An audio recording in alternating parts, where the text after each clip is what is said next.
Boa tarde, né? Boa noite, É, quase. quase, já estamos na hora do Ângelus. Boa noite, Lulas. Pois é, me conte como nasceu essa ideia tão original de misturar James Joyce com população pouco letrada. Bem, a história é um pouco longa, né, Lulas? Porque, na realidade, é uma caminhada, né? Eu já faço, assim, 20 anos de terapia, relacionamento não é uma coisa fácil, né? Eu também estou há algum tempo engajada em clube de literatura. Você sabe que eu venho de um processo de leitura grande, né? Então, isso tudo surgiu das minhas experiências com uma área de inclusão, é, com uma necessidade de encontrar um elo entre esse pessoal que tem muita erudição e um grupo de pessoas que tem muita vivência. Particularmente, eu fiquei muito incomodada essa eleição, né, com grupos até que têm uma filosofia, uma ideologia muito compatível com a minha, mas quando a gente vê no campo da prática, não se diferencia tanto daquilo que a gente critica, né? Então, eu penso que esse encontro é necessário, né? E esse trabalho nasce disso. Mulheres conversam sobre esse encontro com o feminino, enfim, é isso. E essa crítica sua, qual é a crítica que você faz?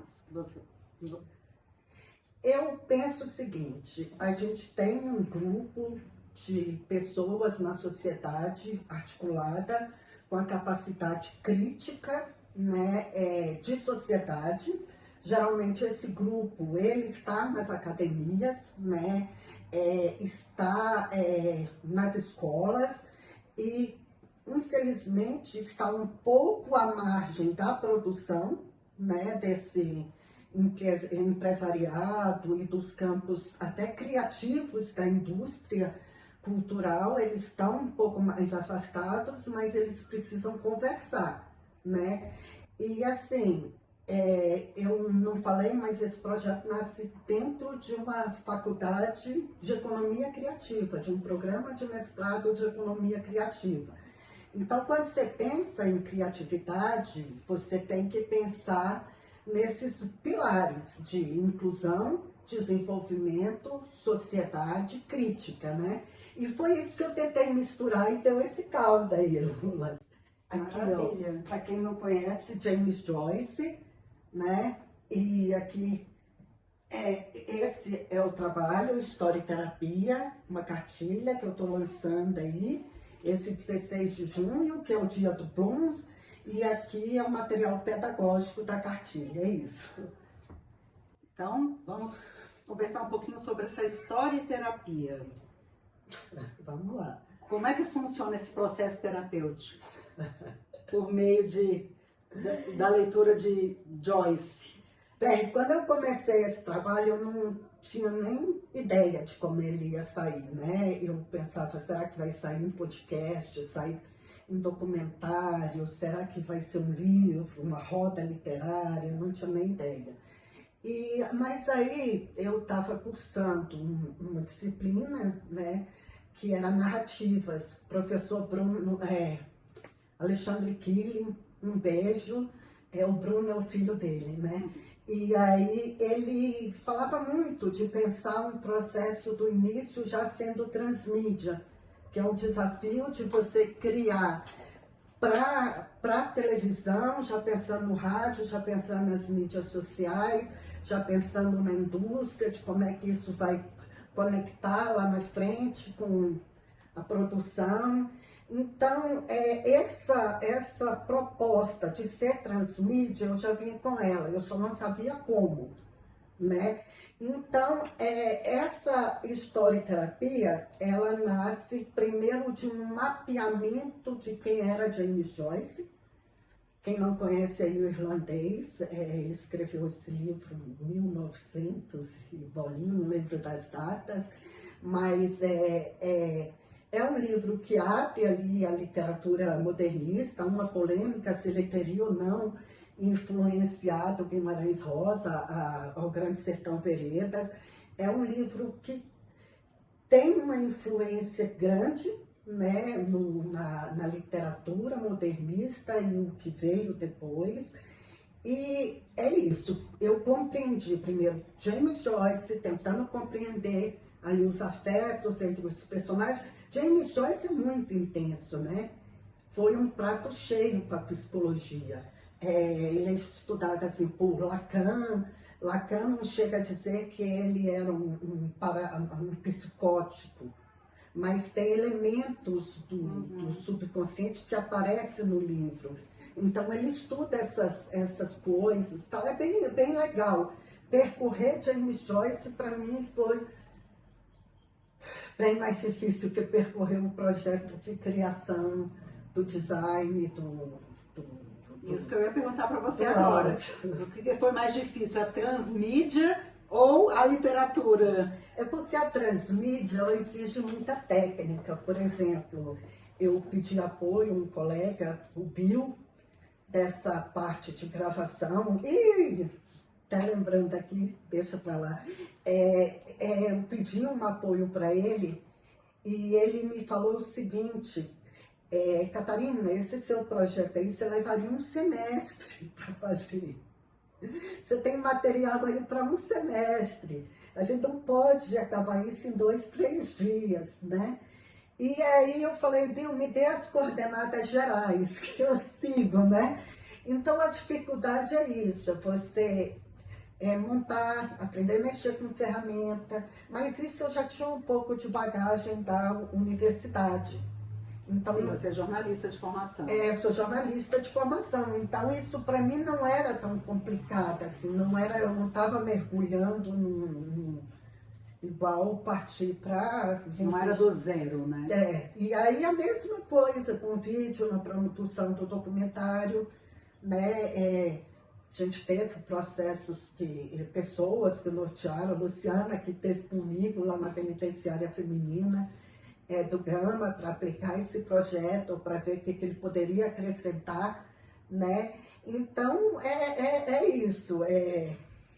Mas o livro é um livro difícil. Eu não sei se eu teria conseguido ler ele se não fosse pelas beiradas, porque não é uma obra que você consegue ler tipo no meio do expediente, sabe? Uhum. Ou um menino chorando exige uma boa dose de concentração. Muita concentração. E não é aquela leitura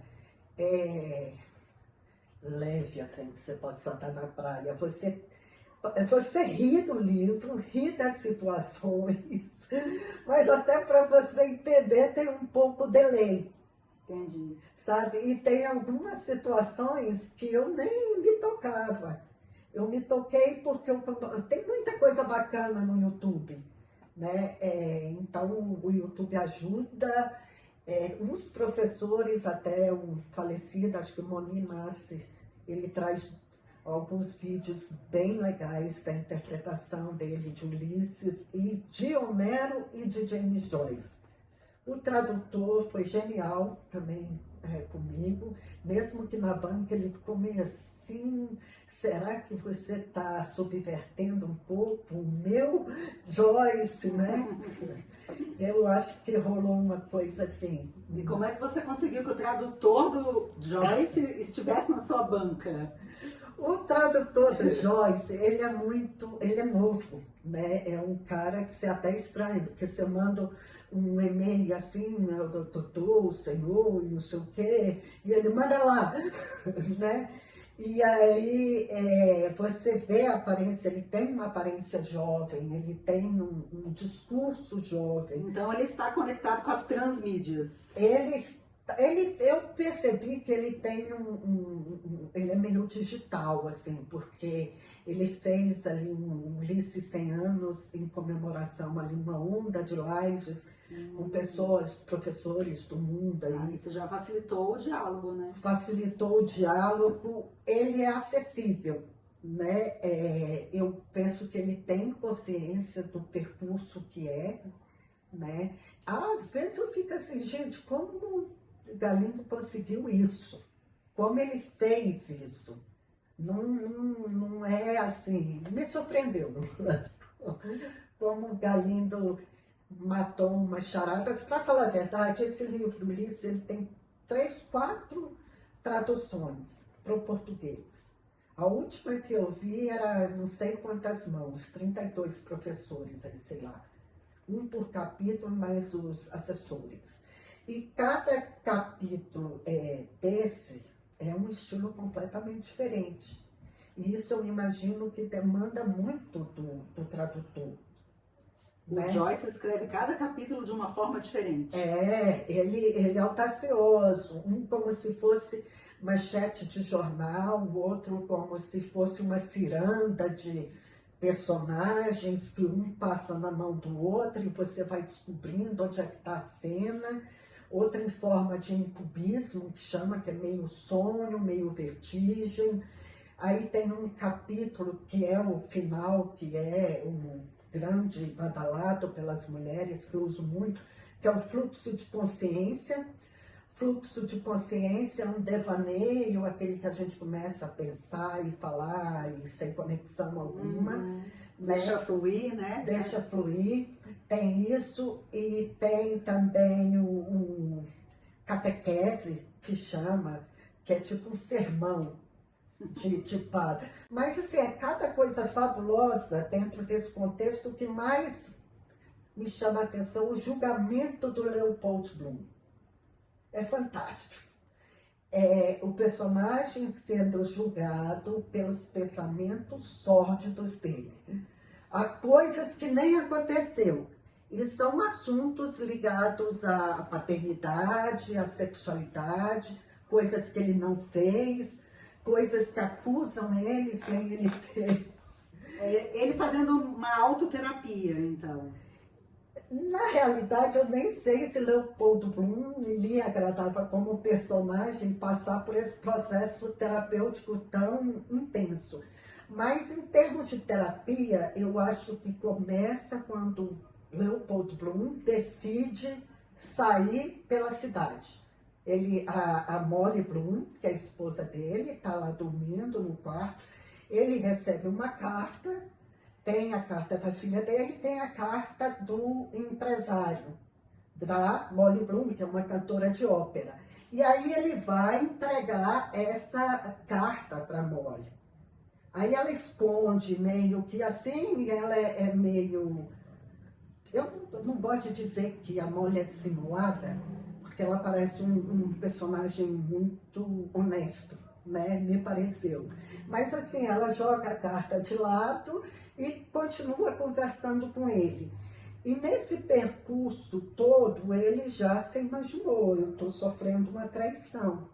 E ele percebe, a traição vai acontecer hora tal, às 5 horas. E começa, Lulas, essa onda... Essa ruminação de pensamento. Essa ruminação, mas ele é um cara prático. Então, por exemplo, o que eu acho que esse livro ensina muito para a sociedade brasileira? A gente é uma sociedade muito machista e muito a resposta a uma traição é a violência. Uhum. Então, quando você convida homens e mulheres a pensar assim, gente, o que a gente faz diante de uma traição? Né? Então, é um convite a repensar, mas o livro não tem só essa linha condutora. Essa, assim, é uma história que aparece no livro. Tem outro personagem que dizem que era o Leopold Bloom, quando era mais novo, que é o Stephen Dedalus. Ele é nem sei se eu pronunciei correto, porque eu já misturo português com inglês. O Stephen, ele dizem, né, que seria o Leopold Bloom, o próprio Joyce, quando mais novo.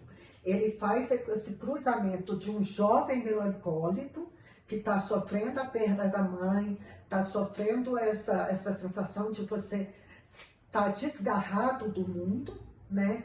E partir para uma vida mais madura. O Steve ainda não se encontrou.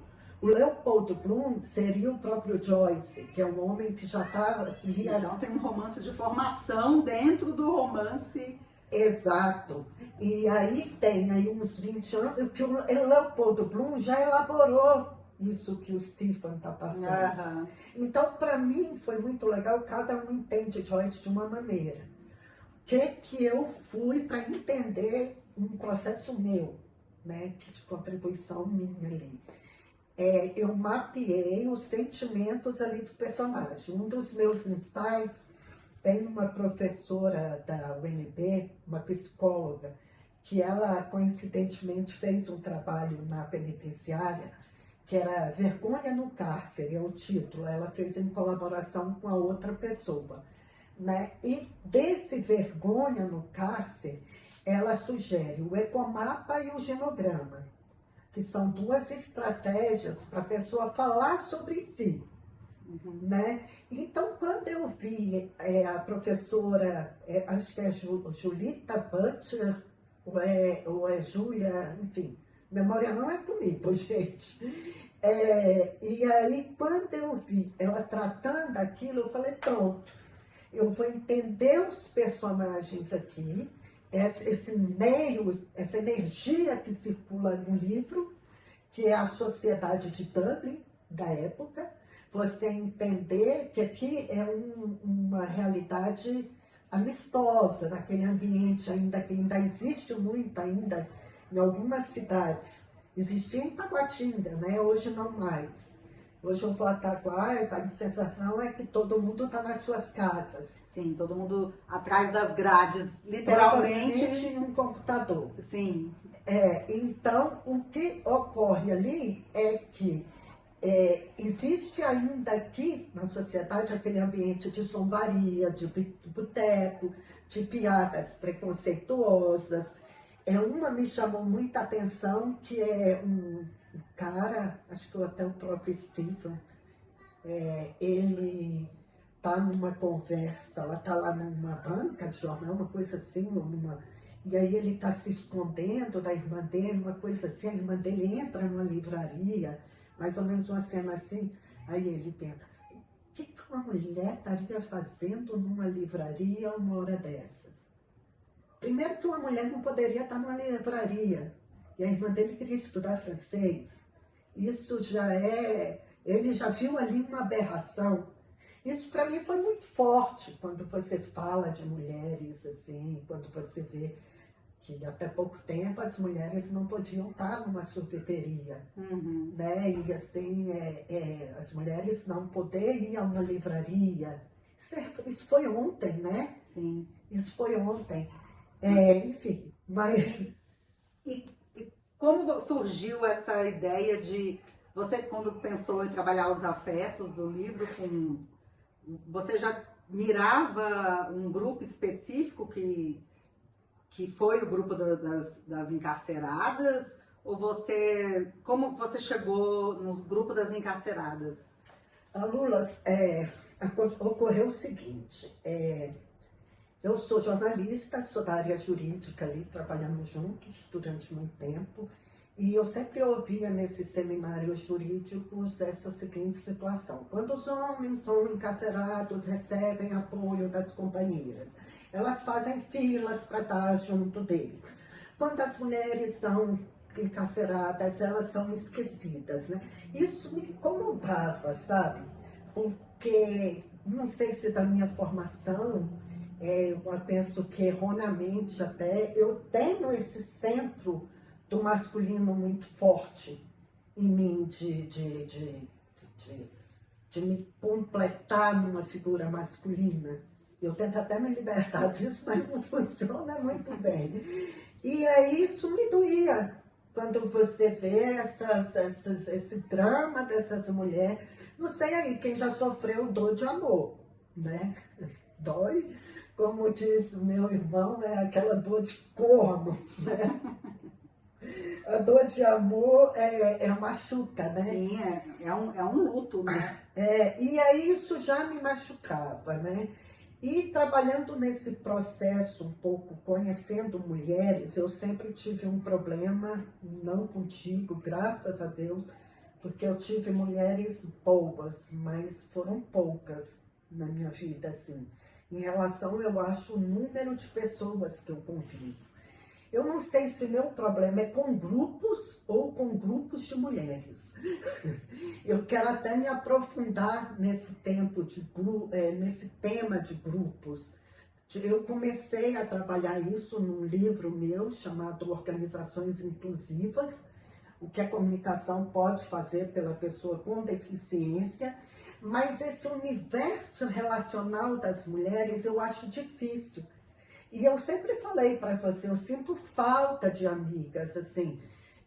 Amava na minha infância e na adolescência, a Nubia sabe, eu falo isso para ela, esse negócio de você estar fazendo brigadeiro no meio da tarde, Sim. E ter amiga, de você fazer com as amigas Essa a coreografia, né? E assim, eu sou muito feliz assim no meu trabalho, que eu encontrei você, a Rosângela, ainda mais, podiam ter sido mais, sabe? Poderiam ter sido inúmeras outras mulheres que estavam ali. Eu não sei se é o contexto profissional, o contexto de trabalho, enfim, tem Você encontrou essa dificuldade no grupo das encarceradas, entre elas? É difícil falar, porque ali, com certeza, é uma nova família que se institui, né? E o que um novo arranjo social, é um microcosmo, um né? novo arranjo. Elas me pareceram, assim... Primeiro, vou falar do grupo de policiais, muito preocupados em mostrar o sistema funcionando, né?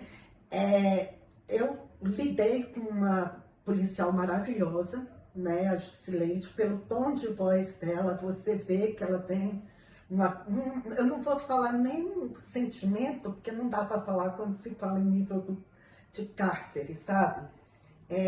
Ela tem uma visão além, né, de que um contexto educacional pode funcionar, né? Mas, assim, estudando mais profundamente os relatórios de diretoria, de penitenciária, eu fiquei com uma impressão de que os projetos, eles não conseguem atingir o resultado.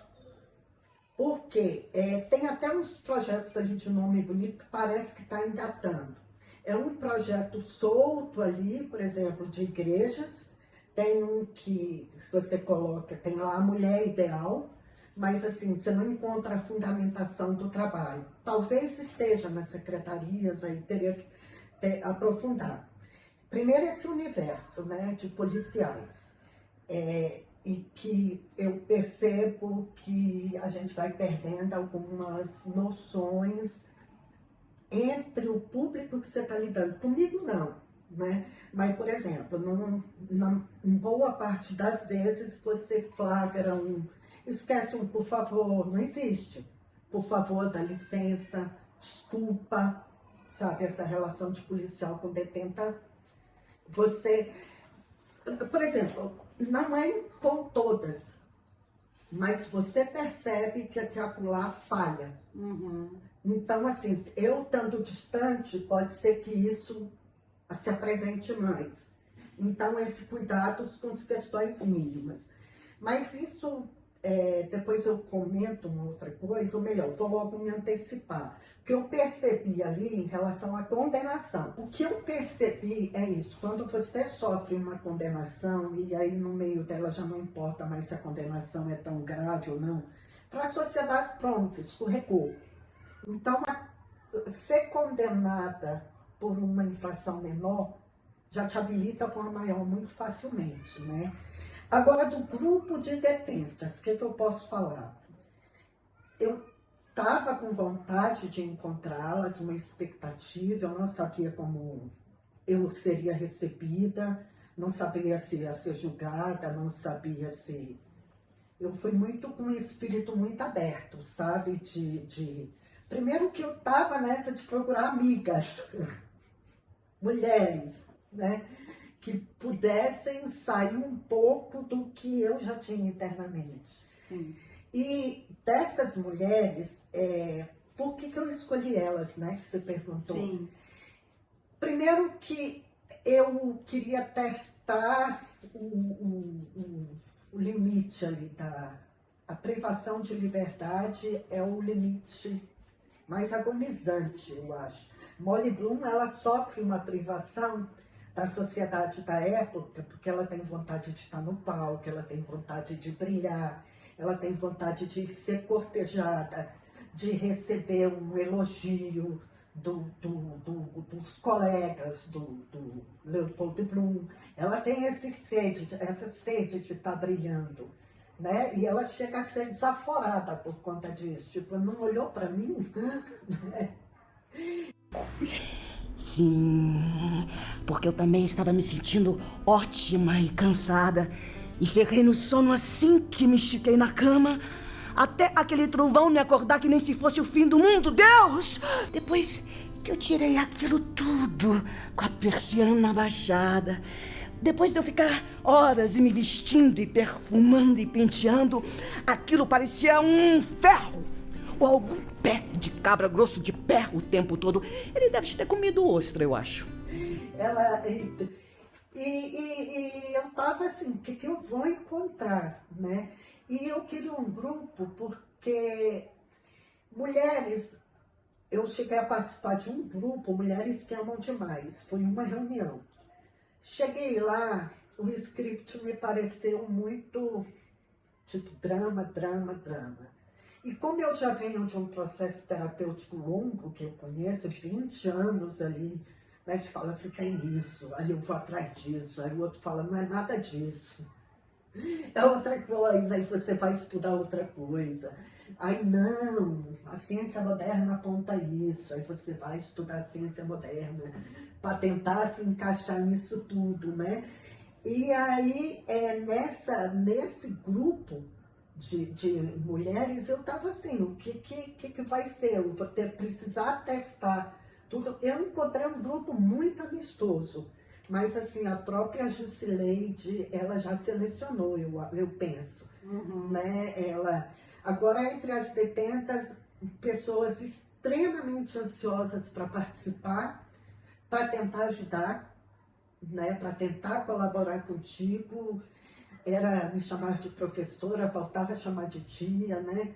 Professora, eu quero participar disso, eu quero fazer isso, eu levantava uma folha, não aparecia eu.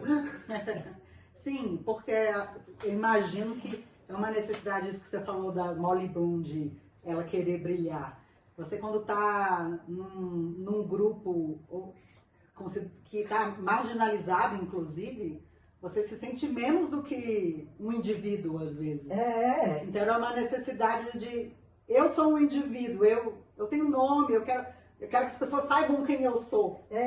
Acredito que tenha tido Teve um senso... Assim. Tinha horas que eu me imaginei como professora, porque eu tinha que estar mudando de atividade muito rapidamente, para não perder o controle ali do grupo. Né? Elas me cobravam determinado, e uma estava no auge, a outra já estava querendo outra coisa, e às vezes uma euforia daquele grupo de mulheres, aí eu já puxava uma atividade coringa, falava, acabou tudo isso.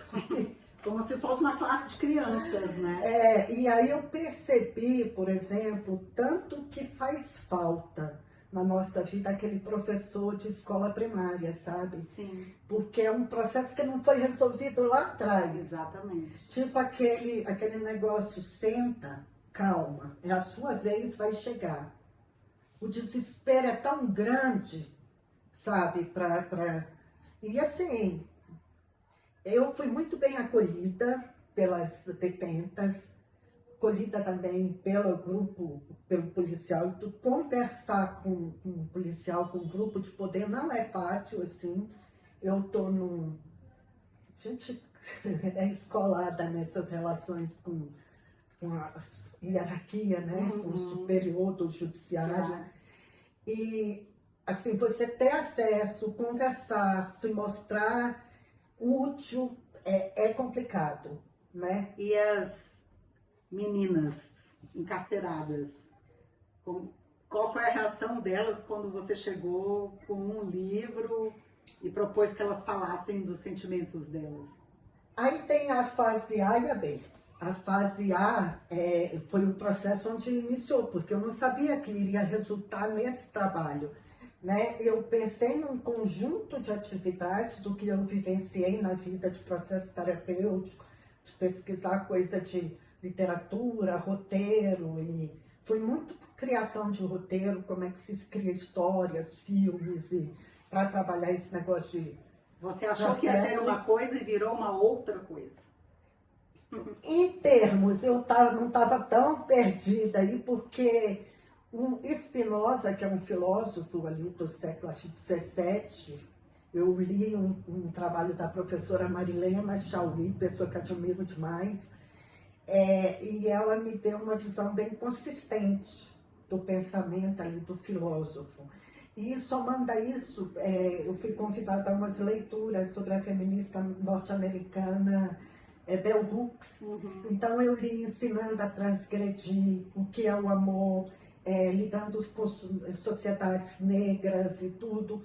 E aí você vai navegando pela percepção da autora. Então, assim, eu não cheguei sem saber o que eu iria fazer, né? Eu não sabia, por exemplo, o tempo que cada atividade iria demandar e se funcionava ou não. Aí algumas eu vi que não funcionava do jeito que estava pensando, eu excluí. Algumas atividades na hora eu pensava, não tem que ser assim, tem que ser desse jeito. Você foi se adaptando conforme foi evoluindo seu relacionamento com o grupo. Exatamente. Exatamente, mas assim, de toda essa experiência, o que eu trago de mais forte, primeiro, colaborar não é fácil, com o poder público e como sociedade civil. Por quê? Isso eu acho que dá para falar em termos de Brasil. O Brasil é um país que não se definiu muito bem se é capitalista ou se é socialista. A gente vem de uma formação, acho que você também, da UNB, né, que era a palavra negócio, dinheiro, empreendedorismo. Era palavras proibidas. Eram quase Palavrões. pornografia. Isso. Tipo, você estuda para servir a sociedade. Um aluno, eu não sei como é que é hoje, mas quando eu saí da UNB, você pega seu currículo, tá com seu currículo, e você pensa assim, e agora, como eu vou ganhar dinheiro? Mas dinheiro é proibido, sabe? E aí periga de você querer doar tudo, porque você teve uma formação muito por parte dos professores que você tem que servir. A UNB tem um viés esquerdista razoável, né? Eu não sei como é que está hoje, mas eu senti isso. Principalmente nas áreas de humanas, nas humanidades, é óbvio. Né? E aí o que acontece também?